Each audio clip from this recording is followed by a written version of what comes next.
300 kubola byeko omwatana mwaha bintu ebirikuza kwegyesa ubwo kumanya uko wakubasa kugureberera ukagwiha musente ntiza kuboreka ibinyasi byitu ebikuranda ibinyasi ebikuza higuru ibinyasi ebyo mu rushozi ibinyasi ebikuza mu kibera twenda tubitegasire kurungi ntwenda kuboreka obwoma obukushara sengaro otakafayo woine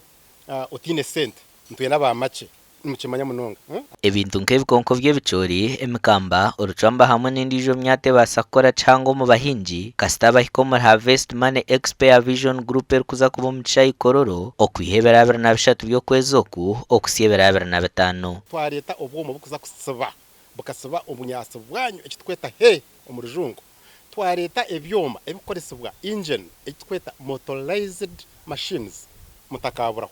ng'abaagala emiddo egikolebwa mu silage tujja kubeera n'ekisagazi kye bayita Pakchong Napier 1 tujja kubeera ne Sugar Graze alfalfa lablab mukuna Vision Group etebekanise kurungi okushomesa abantu obwo erukureta bakugabara abenu boreko kuba kubasa konjera omutinda ha bintu ebyabahingi n'abarisa barukora kale naffe abayitungo pastures tugenda kubaayo nga tubaleetedde ensigo ez'emiddo gyonna ez'ebisolo byonna kwe kuli ente embuzi endiga abalunda obumyu omworeko gwa Harvest Money gutebekanisibwa ekitongole kya Vision Group ekirukutwara bukedde TV West, New Vision, Radio West hamwe n'ezindi nyingi kandi nigwija kuba mu Kishayi Kororo kutandika n'ebiro 23 by'okwezi oku okusyebera 25 by'okwezi oku ubwo kutahamu n'omutwaro gumwe gonka kandi n'okushoma n'omutwaro gumwe gonka kandi nihija kuba harimu emishomo 27 yona then abakwenda kwegesebwa nwenda kurunda enkoko nwenda kurunda ebyenyanja